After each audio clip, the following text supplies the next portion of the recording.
Okay, Lon Friend here with Mark Hudson. Legendary Mark Hudson, man of many whiskered colors. Yes. But the hues in his heart and in his fingers are more colorful than the hues on his whiskers. Take that from a writer. Thank you, brother. Your first guitar, what was it? My first guitar was a Silvertone that my mom bought at Sears and Roebuck. $40. It wasn't even made out of wood. If you dipped it in water, it expanded. It was like sponge. It was something weird. And the guitar case was the amp, a tube amp. And you know what the great part about a Silvertone guitar? Once Clapton and all those guys discovered that the pickups were made by women that were doing hair dryers, coiling, they all started going, "Give me a Silvertone," because they would pull out the pickups and put it in all their great guitars. Wow. A little known fact, but I'm telling on them now. Now, when you were playing, let's say you really started to get into performing for money in the 70s and 80s, what were you playing then? Telecaster. And it was my favorite guitar. It's sort of like the workhorse of all guitars. You can beat it up. It doesn't have to stay in tune and you still sound good. Like, I always would say, I make my guitar scream, and my brothers would go, "Yeah, help, help, help." Because to me, you know, all the Satrianis and Eddie Van Halen, to me, Neil Young is everything. Yes. He just goes and it's like whatever he is, I wanted to be. Yes, yes. With maybe a bit more melody like Harrison, if I could. But I've had a chance to work with all of them. You know, it's like Tony, Ozzy, Aerosmith, Ringo brought in Clapton. Yep. Perfect.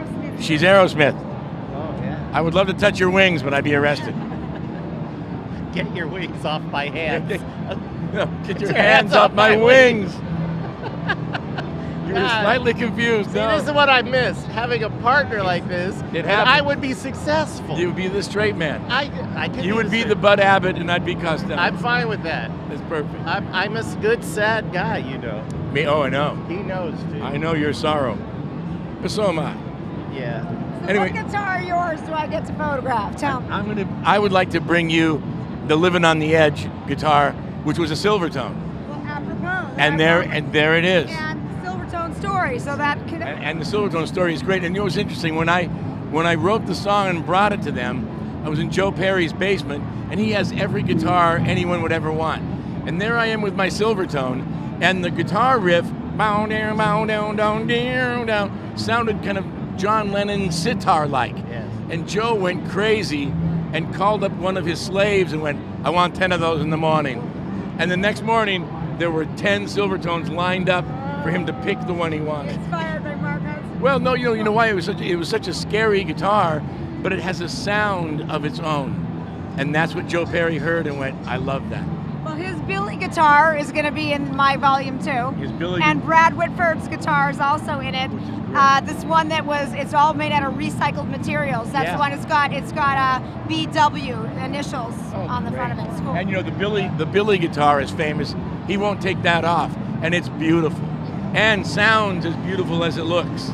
It's the sexiest guitar in rock and roll. It certainly is. It really is. I would actually date it if he wouldn't be mad at me. You'd know how to pluck her strings. I certainly do. Wow. Well, I'm funny.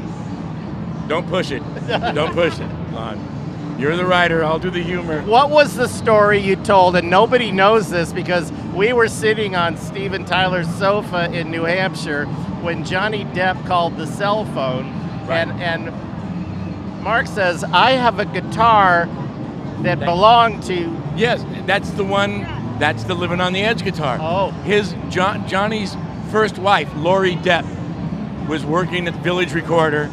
Johnny was an out-of-work actor, and she goes, "We need the money for rent and blah, blah, blah, blah, and I've got this guitar, $125. And I went, "How about 100? She went, "Okay."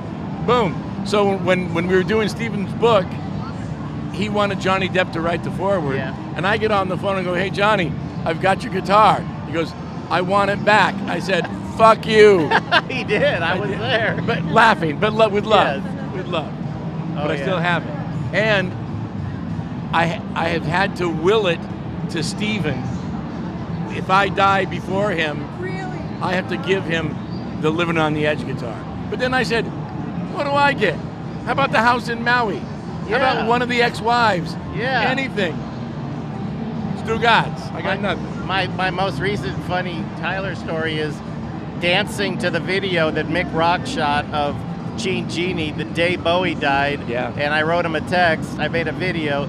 First I grieved, then I danced. And Tyler texts me back, that's my ex-wife. Dancing in the video on the streets in New York. Oh, yeah, I know. That's It was my Mia's mom. How sad. How sad. I got to tell you, Oh my God. we're losing a lot of them now. We're losing them. No, but Bowie and Glenn Frey was a double blow. Yeah. And I'm working with Earl Slick, who was Bowie's guitar player. I just listened to Station yesterday. Yeah, I know. It just glows with time. He's actually going on the road with it with Bernard Fowler from Rolling Stones. Rolling Stones. They're doing a tour of England doing Station to Station. Really? Yeah. Oh, I want to go. And Earl Slick is no slouch. No. He's another guitar you Yeah, should Another get. guy needs to go, for sure. Yeah. I'll be your pimp. Yeah, help me out. Let me Yeah. touch your wings and then we'll talk about the rest. Wait, did I just do that? Yes, you Okay. did. I'm behaving myself for a Yeah, change. but he's thinking the same thing that I am.